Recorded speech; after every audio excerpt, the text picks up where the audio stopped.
আসসালামু আলাইকুম রহমতুল্লাহি বারাকাতুহু।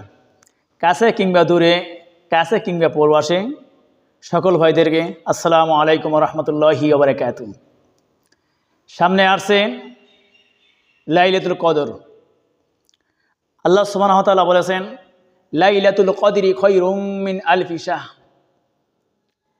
যে রমজানের মধ্যে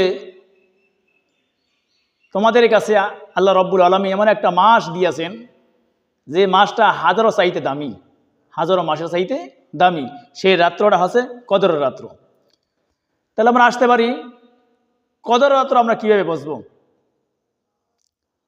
বিশ্বনবী সাল্লাল্লাহু আলাইহি ওয়াসাল্লামের কাছে একবার জিবরাইল আলাইহিস সালাম আসলেন কদরের নির্দিষ্ট সময় নিয়ে।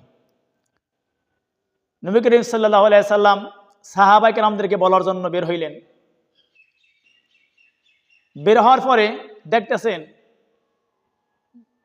যে দুইজনে একে অপরকে তারা ঝরগায় লিপ্ত হলো।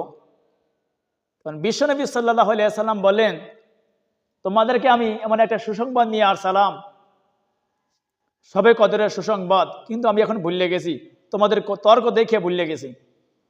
তবে তোমরা জানিয়ে রাখো, তোমাদের জন্য কোনো সবে কদর নির্দিষ্ট নাই। 21 রাত্র থেকে 19 রাত্র পর্যন্ত তোমাদের জন্য সবে কদর পালন করবে।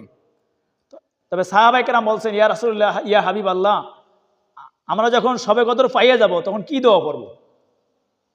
তখন বিশ্বনবী সাল্লাল্লাহু আলাইহি ওয়াসাল্লাম বললেন, আল্লাহুম্মা ইন্নাকা আফুউন তুহিব্বুল আফওয়া ফাফু আন্নী। যে এই দোয়া পড়বে, হে আল্লাহ, আপনি ক্ষমাশীল, ক্ষমা করাকে ভালোবাসেন, অতএব আপনি আমাকে ক্ষমা করিয়ে দিন।